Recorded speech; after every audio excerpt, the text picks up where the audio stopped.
हर्षित landmark, सपनों का घर जैसा आप चाहते हैं हम बनाते हैं। 1, 2 एवं 3 BHK ready position flats. Call 9827321321।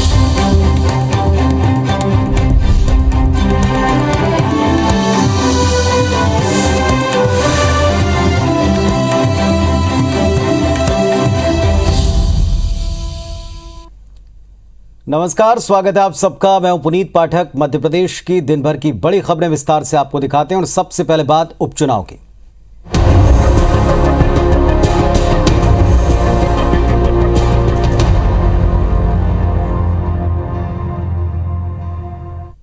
Khandwa Lok Sabha उपचुनाव में टिकट की दावेदारी छोड़ने के अरुण यादव के ऐलान पर अब राजनीति गर्मा गई। एक तरफ अरुण यादव इस ऐलान को कई सवाल उठाने के साथ साथ इसके जवाब देने की कोशिश कर रहे हैं, पूरी पार्टी इस प्रयास में। तो इधर बीजेपी ने इसी बहाने कांग्रेस पर तीखा हमला बोला। हालांकि यादव ने कहा कि कांग्रेस जिसे भी प्रत्याशी बनाएगी उसकी जीत के लिए एकजुट होकर काम करेगी। चुनाव नहीं लड़ने के फैसले के बाद अरुण यादव फील्ड पे काफी सक्रिय दिखे। उन्होंने खंडवा लोकसभा क्षेत्र के तहत आने वाले बागली विधानसभा क्षेत्र का दौरा किया। मीडिया के सवाल पर यहां भी पारिवारिक वजहों का हवाला दिया और इसी वजह से चुनाव न लड़ने की बात की। अरुण यादव के चुनाव लड़ने से इनकार के बाद सुरेंद्र सिंह शेरा एक बार फिर सक्रिय हैं। फिर दोहराते हैं कि अब सिर्फ उनकी पत्नी खंडवा से दावेदार हैं। इधर कांग्रेस नेता सज्जन सिंह वर्मा ने कहा कि कांग्रेस के पास तो कई दावेदार हैं, पार्टी जल्दी उम्मीदवारों का ऐलान कर देगी। इधर अरुण यादव के फैसले को लेकर गृह मंत्री नरोत्तम मिश्रा ने उनके प्रति सहानुभूति जताई और कहा कि किसी के जमीर पर आप चोट करेंगे तो वो अरुण यादव बनेगा। वहीं अरुण यादव के बीजेपी में शामिल होने के संभावनाओं पर बीजेपी अध्यक्ष वी डी शर्मा ने कहा है कि जो भी बीजेपी की रीति नीति से सहमत होगा, बीजेपी के नेतृत्व पर जिसको भरोसा होगा, जो देश की सेवा करना चाहेगा, उसका बीजेपी में स्वागत। वहीं बीजेपी सांसद सुधीर गुप्ता ने अरुण यादव के बहाने कांग्रेस को निशाने पर लिया।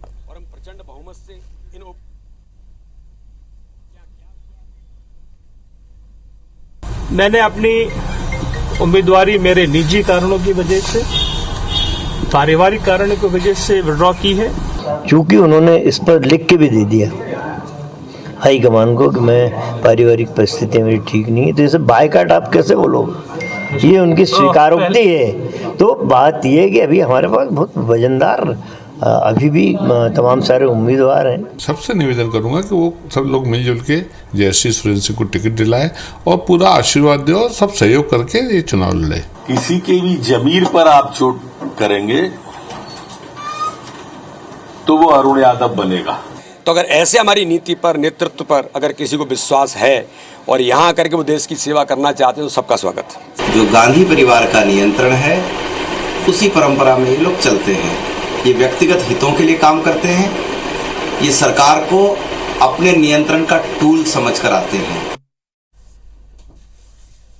वहीं जोबट विधानसभा सीट से आदिवासी नेता सुलोचना रावत और उनके बेटे विशाल रावत की बीजेपी में एंट्री और दोनों में से किसी एक को जोबट उपचुनाव में उम्मीदवार बनाने की संभावना पर बीजेपी के भीतर ही कलह है।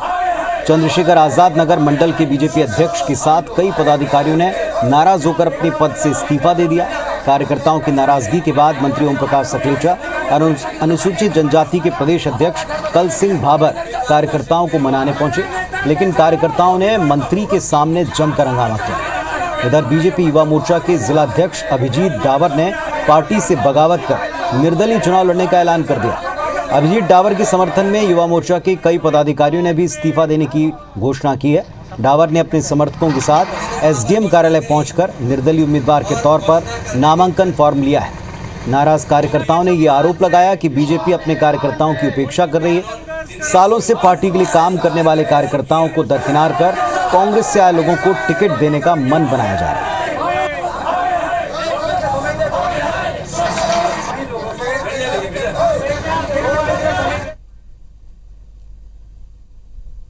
निर्दलीय का चुनाव लड़ने की तैयारी से आया हूँ और फॉर्म मैंने अभी लिया है और मैं 8 तारीख को नामांकन करूंगा। कार्यकर्ताओं की पार्टी है और अचानक से पैराशूट से अगर उम्मीदवार आता है तो उससे हमारा विरोध है। हम लोग जमीनी कार्यकर्ता है तो हमें चुनाव लड़ना है, क्योंकि पार्टी को ये लगता है कि जब तक हम जनाधार नहीं दिखाएंगे तो पार्टी को लग रहा है हमारी उपेक्षा है कि हम उसमें हमको देख नहीं पा रहे कि हमारा जनाधार क्या है। जब तक हम चुनाव नहीं लड़ेंगे तब तक पता नहीं चलेगा उनको। वहीं बीजेपी में उपचुनाव के लिए प्रत्याशियों के नाम तय करने की मशक्कत काफी तेज है। माना जा रहा है कि बीजेपी 1-2 दिन में अपने प्रत्याशी घोषित कर देगी। हालांकि दमोह उपचुनाव में हार के बाद अब पार्टी फूंक फूंक कर कदम रख रही। बीजेपी दावेदारों के अलावा संगठन के निचले स्तर तक से ये पता करवा रही है कि दावेदारों की जीत का आधार क्या हो सकता है। संगठन के बड़े नेता खुद मैदान में हैं और इसी क्रम में प्रदेश बीजेपी प्रभारी मुरलीधर राव बुरहानपुर में पार्टी पदाधिकारियों और कार्यकर्ता सम्मेलन में शामिल हुए, जहां उन्होंने बीजेपी की जीत की रणनीति पर बात की। इसी दौरान खंडवा सीट से दावेदारी कर रहे हर्ष सिंह और अर्चना चिटनीस भी मौजूद रहे। इंदौर में मीडिया से बातचीत में कृष्ण मुरारी मोघे ने चुनाव लड़ने की ताल ठोकी है। दरअसल जोबट, पृथ्वीपुर, रैगांव विधानसभा से खंडवा लोकसभा सीट तक बीजेपी में टिकट को लेकर काफी खींचतान है। खास तौर पर खंडवा सीट पर हर्ष सिंह चौहान, अर्चना चिटनीस, कृष्ण मुरारी मोघे ये बड़े दावेदार हैं। जोबट सीट पर कांग्रेस से बीजेपी में आए सुलोचना और विशाल रावत में से किसी एक को टिकट देने के आसार हैं और इस पर कलह है, और ऐसे में प्रत्याशी तय करना बीजेपी के लिए चुनौती है। हालांकि पार्टी नेता इस बात से इनकार करते हैं, सब सामान्य बताते हैं। वहीं कांग्रेस का यह दावा है कि दमोह की तर्ज पर 4 सीटों पर अब की बार कांग्रेस जीतेगी। बीजेपी को कभी दिक्कतें नहीं होती। बीजेपी कैडर बेस ऑर्गेनाइजेशन है। भाजपा में कार्यकर्ता चुनाव लड़ता है और भारतीय जनता पार्टी का कार्यकर्ता ही चुनाव जीतता है। इसलिए बीजेपी में कभी प्रत्याशियों की दिक्कत नहीं होती। और लोग की इच्छा है कि मैं वहां से चुनाव लड़ूं, बाकी इसका निर्णय तो पार्टी ने करना है और इसलिए इलेक्शन कमेटी की बैठक होगी, उसमें निर्णय होगा कि कौन कैंडिडेट होगा। कांग्रेस पार्टी जनता के संपर्क में, हम पूरी तरह आशान्वित हैं। कांग्रेस के निष्ठावान कार्यकर्ता कांग्रेस के साथ हैं। कमलनाथ जी के नेतृत्व में 4 उपचुनाव कांग्रेस पार्टी ही जीतेगी। महंगाई इतनी चरम सीमा पर पहुंच चुकी है कि आम जनता ये चीज समझ चुकी है कि भाजपा पूर्णतः विफल है और इस बार तीनों जगह कांग्रेस पार्टी का परचम लहराएगा। कभी कांग्रेस के स्टार प्रचारक रहे ज्योतिरादित्य सिंधिया अब उपचुनाव में बीजेपी के स्टार कैंपेनर के तौर पर नजर आएंगे। बीजेपी ने खंडवा लोकसभा और जोबट, पृथ्वीपुर, रैगांव विधानसभा उपचुनाव में सिंधिया की सभाएं और रोड शो की तैयारी शुरू कर दी है। बीजेपी चुनाव प्रबंधन से जुड़े लोग उपचुनाव वाले क्षेत्रों में उन इलाकों का सर्वे कर रहे हैं जहां सिंधिया का असर ज्यादा है, जहां सिंधिया की पकड़ और डिमांड ज्यादा है। पिछले दिनों सिंधिया के रोड शो और यात्रा में उमड़ी भीड़ से बीजेपी के रणनीतिकार बेहद उत्साहित हैं और इसीलिए उपचुनाव में सिंधिया के रोड शो और सभा कराने का पूरा काम होगा। वहीं कांग्रेस ने बीजेपी की इस कवायद पर तंज कसा है। हमारे सभी नेताओं के दौरों के कार्यक्रम बन रहे हैं और सभी के दौरे प्रारंभ हो गए हैं। सिंधिया जी का भी दौरा होगा, माननीय मुख्यमंत्री जी का, माननीय नरेंद्र सिंह जी का, माननीय कैलाश विजयवर्गीय जी का। ऐसे प्रदेश के हमारे सभी जो नेता हैं सभी के दौरे के कार्यक्रम बनेंगे। सिंधिया जी आएंगे, वो किसान अपनी बात कहेंगे कि हमारे जो 24 लाख बकाया किसान हैं जिनके ऋण माफ़ नहीं हुए, वो ऋण माफ़ कब करा रहे हैं। 32,000 जो चयनित शिक्षक हैं, वो चयनित शिक्षकों को कब ज्वाइनिंग करा रहे हैं। तो पहले सिंधिया जी इन बातों के जवाब लेकर आएँ, तभी वो रोड पर आएँ, अन्यथा जनता उनको रोड पर कर देगी। खंडवा लोकसभा उपचुनाव को लेकर आचार संहिता लागू होने के बाद पुलिस ने सख्ती दिखानी शुरू कर दी और इसी क्रम में आचार संहिता उल्लंघन मामले में ट्रैफिक पुलिस ने इंदौर सांसद शंकर लालवानी की कार का चालान काट दिया। इसके बाद शंकर लालवानी कार से उतरे और बाइक पर बैठे मौके से चले गए। दरअसल चुनाव के चलते प्रदेश भर के नेताओं का खंडवा में डेरा है। इंदौर सांसद भी खंडवा में डटे हैं, लेकिन इस बीच उन्हें चुनाव याद तो रहा, लेकिन आचार संहिता के नियम भूल गए और इसके बाद ट्रैफिक पुलिस ने शिकायत मिलने पर उनकी गाड़ी से सांसद इंदौर की प्लेट और हूटर को निकाला। आचार संहिता उल्लंघन करने पर 1500 रुपये का चालान काटा, गाड़ी के व्हील्स में लॉक किया। आचार संहिता लगी हुई है, उसी के पालन में किसी ने कलेक्टर महोदय को, जिला निर्वाचन अधिकारी को शिकायत की थी। इंदौर सांसद की गाड़ी थी, नाम ना मुझे सांसद महोदय में मिले, गाड़ी मिली, ड्राइवर मिला, जो भी उसमें वैधानिक कार्रवाई थी उन धाराओं में मैंने कार्रवाई की और जुर्माना उनसे वसूल किया। 1500 रुपये जुर्माना दोनों धाराओं में वसूल किया।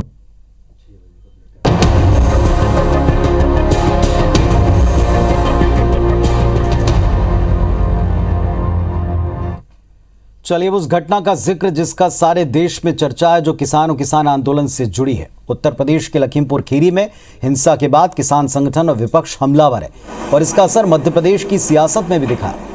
राष्ट्रीय किसान मजदूर महासंघ के राष्ट्रीय अध्यक्ष शिव कुमार कक्का जी ने किसानों को श्रद्धांजलि देते हुए घटना की निंदा की। उन्होंने बताया कि राष्ट्रीय किसान मजदूर महासंघ प्रदेश के भीतर 5 से 15 अक्टूबर तक प्रदर्शन करेगा। बताया कि संयुक्त किसान मोर्चा की आगे की रणनीति को लेकर दिल्ली में बैठक रखी गई है। शिव कुमार कक्का ने कहा कि गांधी के देश में हिंसा का कोई स्थान नहीं है। गृह राज्य मंत्री कल तक लगातार इस बात को झूठ बोलते रहे कि मेरा बेटा वहां नहीं था, अगर होता तो मार दिया जाता। ये इससे बड़ा झूठ दूसरा नहीं हो सकता है। हमारे स्थानीय कार्यकर्ताओं ने वीडियो दिखाया कि वो गाड़ी चलाकर किसानों के ऊपर चढ़ा रहे हैं और उसके आधार पर उत्तर प्रदेश पुलिस ने उनको मजबूर होना पड़ा। अनेकों कठिनाइयों के बावजूद भी उन पर FIR दर्ज हुई है। इस बात की पुष्टि करता है कि गृह राज्य मंत्री के बेटे ने किसानों को कुचलकर मारा है। उधर ड्रग्स पार्टी के मामले में बॉलीवुड स्टार शाहरुख खान के बेटे आर्यन खान की गिरफ्तारी को लेकर प्रदेश में सियासी बयानबाजी हो रही। हिंदुत्व को लेकर अक्सर अपने बयानों से सुर्खियों में रहने वाले पूर्व प्रोटेम स्पीकर और बीजेपी विधायक रामेश्वर शर्मा ने शाहरुख को पाकिस्तान परस्त बताया। कहा कि हिंदुस्तान में जो भी राष्ट्र विरोधी काम में लिप्त पाया जाएगा उसका फन कुचल दिया जाएगा। ये देश किसी व्यक्ति विशेष का नहीं है बल्कि संस्कारों वाला है।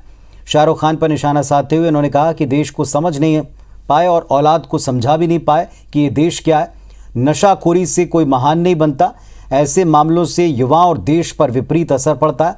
उन्होंने कहा कि शाहरुख खान को देश से माफी मांगनी चाहिए। तुम्हारी औलाद नशा करेगी तो उसकी दुर्गति होगी, उसकी दुर्गति होगी तो तुम्हारे फैन फॉलोइंग में तुम्हारी भी दुर्गति होगी।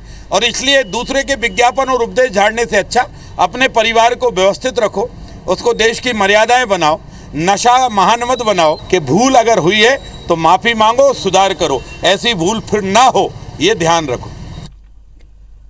जबलपुर में महंगाई बेरोजगारी को लेकर कांग्रेस ने जमकर अल्लाह बोला। शहीद स्मारक से कांग्रेस ने एक विशाल जन अधिकार पदयात्रा निकाली और सरकार की नीतियों का विरोध किया।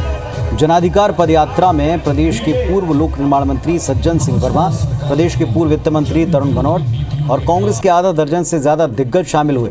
शहर में तेजी से फैल रही बीमारियों की रोकथाम को लेकर प्रशासन को नाकाम बताया। प्रदेश सरकार पर भी नारेबाजी करते हुए निशाना साधा। महंगी गैस, बेरोजगारी, पेट्रोल के रेट, डीजल के रेट, उनकी मांगों को लेकर सबको लेकर कांग्रेस पार्टी जन अधिकार यात्रा आज निकाल रही है। जनहित के मुद्दों को अधिकारियों के कान तक ले जा रहे हैं, शिवराज के कान तक ले जाने की कोशिश कर रहे हैं। विपक्ष में हम लोग बैठे हैं तो हम भी जागें, जनता को भी जगाएं और अधिकारियों को भी जगाते रहें। सोए हुए को तो उठा सकते हो लेकिन बनावटी सोने वाले को नहीं उठा सकते, इसलिए इतना बड़ा जन अधिकार आंदोलन आज यहाँ करना पड़ा। और हम लोग ने इस बात का प्रण लिया है कि ये आंदोलन सिर्फ ज्ञापन देने तक सीमित नहीं होगा। चलिए अब देखते हैं बिग न्यूज। ड्रग्स मामले में गिरफ्तार अभिनेता शाहरुख खान के बेटे आर्यन को 7 अक्टूबर तक एनसीबी की कस्टडी में रहना होगा। मुंबई किला कोर्ट में एनसीबी ने 11 अक्टूबर तक की रिमांड मांगी थी। हालांकि कोर्ट ने आर्यन और उसके साथ गिरफ्तार अरबाज मर्चेंट और मुनमुन धमीजा को 7 अक्टूबर तक की ही रिमांड दी।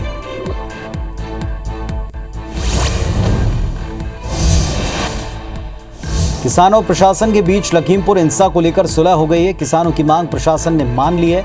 यूपी सरकार ने घोषणा करते हुए कहा कि मृतकों के परिजनों को 45 लाख रुपए दिए जाएंगे, घायलों को 10 लाख रुपए दिए जाएंगे। इसके अलावा मृतक आश्रितों को नौकरी भी दी जाएगी।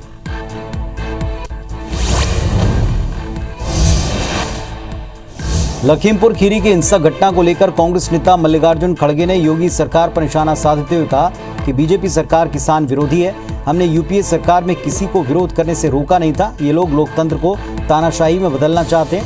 योगी आदित्यनाथ यूपी के तानाशाह बन रहे हैं।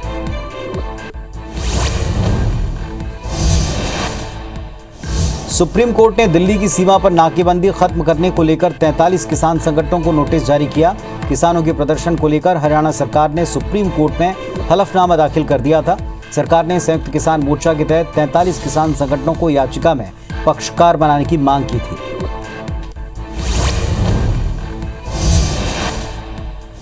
साल 2021 के लिए नोबेल पुरस्कारों की घोषणा शुरू हो गई। अमेरिका के डेविड जूलियस और ऑडम पाटापोशियन को चिकित्सा क्षेत्र में नोबेल पुरस्कार दिया गया। उन्हें पुरस्कार तापमान और स्पर्श को महसूस करने वाले रिसेप्टर्स की खोज के लिए मिला है।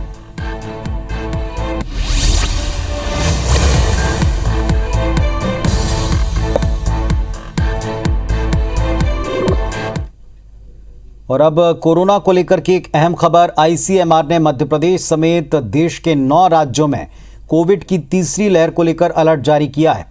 आईसीएमआर ने अगले 8 सप्ताह यानी अगले 2 महीने बेहद सतर्क रहने के लिए कहा है।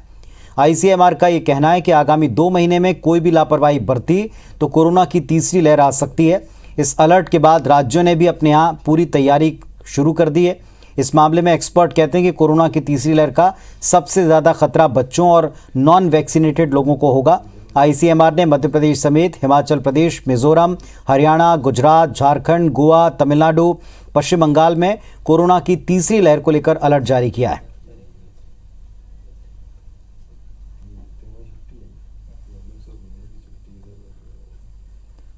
और हमारे सहयोगी सुधीर दंडोतिया इस वक्त हमारे साथ में जुड़ रहे हैं, सीधे उनका रुख करते हैं। सुधीर, जिन राज्यों को अलर्ट किया उसमें मध्य प्रदेश भी शामिल है। देखिए पुरोहित, बिल्कुल मध्य प्रदेश सहित 9 राज्यों को आईसीएमआर ने अलर्ट जारी किया है और खासकर अगर बात करें तो आने वाले 8 हफ्ते यानी कि अगले 2 महीने जो है वो बिल्कुल खास रहने वाले हैं। हालांकि मध्य प्रदेश में वैक्सीनेशन का काम जो है काफ़ी तेज़ी से चल रहा है और मध्य प्रदेश की अगर बात करें तो कई जिले, कई शहर ऐसे हैं जहाँ पर 100% वैक्सीनेशन का दावा प्रदेश सरकार के द्वारा किया जा रहा है। पर लेकिन आईसीएमआर ने जो अलर्ट जारी किया है उसमें साफ तौर पर यह कहा गया है कि अगर वैक्सीन से कुछ लोग भी छूटते हैं और जो नॉन वैक्सीनेटेड जो बच्चे हैं उनमें तीसरी लहर का खतरा ज़्यादा रहेगा और ऐसे में तीसरी लहर की जो प्रभाव है वो कहीं ना कहीं देखने को मिलेगा। लिहाजा प्रदेश सरकार भले ही तमाम तैयारियों का दावा करे पर लेकिन आईसीएमआर की जो अलर्ट है उसने कहीं ना कहीं चिंता जरूर बढ़ा रखी है, क्योंकि आने वाले 2 महीनों की अगर बात करें तो त्योहारी सीजन है। मध्य प्रदेश के अंदर सब कुछ अनलॉक हो चुका है। प्रदेश सरकार के द्वारा लॉकडाउन के दौरान जो बंदिशें लागू की गई थी उनमें काफ़ी हद तक बंदिशों को या तो हटा लिया गया है या काफ़ी हद तक राहत दी गई है। स्कूलों की बात करें, कॉलेज की बात करें, जिम, स्पा, मॉल, यहाँ तक कि सिनेमा हॉल, बाजार और जो तमाम जो दूसरी गतिविधियां थी वहां पर भीड़भाड़ काफी ज्यादा देखी जा रही है। और वैक्सीनेशन के बाद में जो एहतियात लोगों को बरतनी चाहिए उस एहतियात के अंदर भी कहीं ना कहीं कमी देखने को मिली है। लिहाजा आईसीएमआर का अलर्ट मध्य प्रदेश के लिए जरूर चिंता बढ़ाने वाला हो सकता है और आने वाले 2 महीने जो है मध्य प्रदेश के लिए खास रहने वाले हैं। और ये अलर्ट जो है मध्य प्रदेश सहित 9 राज्यों के लिए है। पर लेकिन मध्य प्रदेश की अगर बात करें तो अगले 2 महीने खास रहने वाले हैं, क्योंकि भीड़भाड़ और दूसरे जो आयोजन है, उपचुनाव मध्य प्रदेश के अंदर होना है, दीपावली, दशहरा जैसे त्यौहार मध्य प्रदेश के अंदर पूरे देश भर में मनाए जाने और ऐसे में अगर जरा सी चूक हुई तो आईसीएमआर के जो अलर्ट है उसके मुताबिक स्थितियां जो है भयावह हो सकती हैं। पुनीत, चलिए, तो ये लोगों को भी समझना है कि अगले जो 2 महीने हैं इनमें बेहद अलर्ट रहकर ही काम करना है।